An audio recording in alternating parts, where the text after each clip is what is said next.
Imagine waking up tomorrow as the very best version of yourself, not by making huge, life-altering sacrifices, not by chasing some massive far-off goal, but by making the smallest, almost invisible changes in your daily routine. That's the incredible secret James Clear reveals in his groundbreaking book, Atomic Habits. In the next 8 minutes, we're going to journey through the powerful lessons of this book, chapter by chapter, and discover exactly how tiny atomic habits can create massive, life-changing results. Let's dive into chapter 1. The power of tiny gains. James Clear starts with a simple but profound truth. Small habits compound, just like money does in a bank account. Think about it. Improving by just 1% every single day doesn't feel like much in the moment, right? It's barely noticeable, but over the course of a year, that tiny, consistent effort makes you nearly 37 times better. It's the magic of compounding interest, but for your life. Of course, the reverse is also true. Small, seemingly harmless, bad habits like hitting snooze or grabbing that extra cookie also compound, slowly dragging you down. Success, therefore, isn't about a single, heroic leap. It's a slow, steady, patient climb built on tiny, daily improvements. Picture your habits as seeds. When you plant one, you don't see a tree the next day. You have to water it, give it sunlight, and be patient. You won't see results immediately, but give those seeds time, and they will grow into mighty trees that provide shade for years to come. That's the power of starting small and staying consistent. So how do we actually build these habits? This brings us to chapter 2, the 4 laws of behavior change. Clay gives us a brilliant, simple framework. It's like the DNA of every habit we form. To build a good habit, you just need to follow 4 laws. First, make it obvious. Design your environment so that your good habits are right in front of you, impossible to ignore. Want to drink more water? Leave a water bottle on your desk every morning. Second, make it attractive. You need to want to do the habit. You can do this by linking the habit you want to build with something you already enjoy. For example, you can say, after I finish my morning workout, I get to watch an episode of my favorite show. Third, make it easy. This is crucial. Reduce the friction. The easier a habit is to start, the more likely you are to do it. Clear's famous 2-minute rule is perfect here. Start any new habit by doing it for just 2 minutes or less. Want to read more? Start by reading just 1 page. Fourth, and finally, make it satisfying. Your brain needs a reward to reinforce the behavior. Give yourself a little pat on the back, track your progress on a calendar, or enjoy a small treat. This tells your brain, hey, that was good, let's do it again. And what if you want to break a bad habit? It's just as simple. You just reverse the laws. Make it invisible, make it unattractive, make it difficult, and make it unsatisfying. Now, let's talk about something that changes the game entirely. Chapter 3, Identity over Outcomes. Most of us set goals based on outcomes. We say, I want to lose 20 pounds. I want to write a book, or I want to save more money. These are all great goals, but James Clear flips the script. He argues that we shouldn't focus on what asterisk we want to achieve.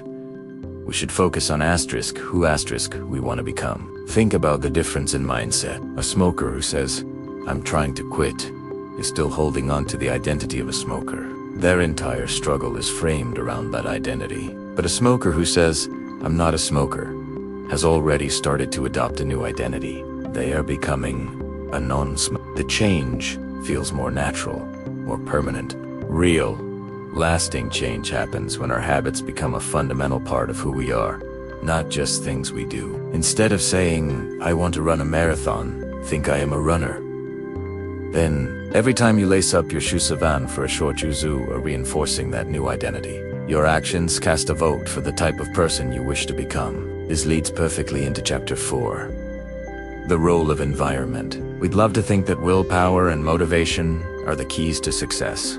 We beat ourselves up when we fail, thinking we just weren't strong enough. But the truth is, our environment often decides the battle before it even begins. Your surroundings have a massive, often invisible, influence on your behavior. Want to eat healthier?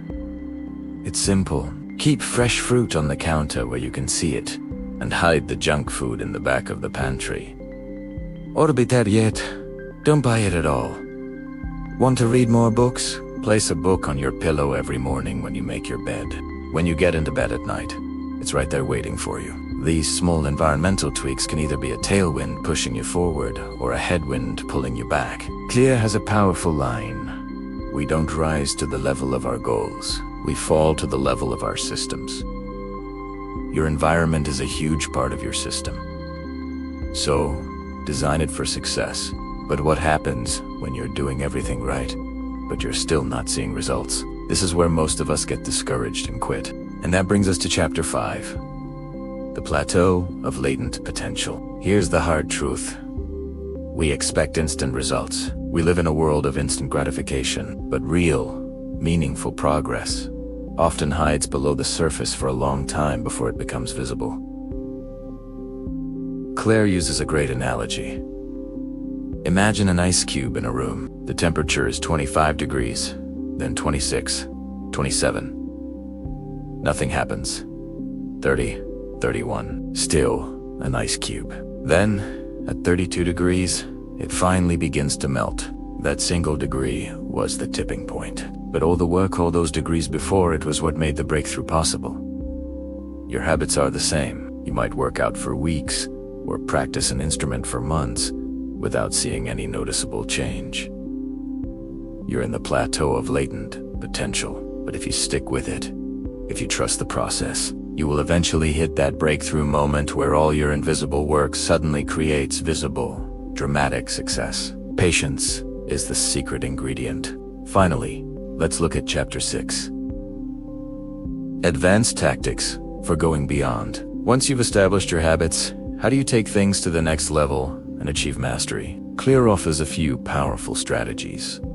First, track your habits. As the saying goes, what gets measured gets improved. Simply putting a check mark on a calendar each day you complete a habit provides immediate satisfaction and a visual record of your progress. Don't break the chain. Second, use accountability partners. It is harder to skip a workout or procrastinate on a project when you know someone is counting on you or will be checking in.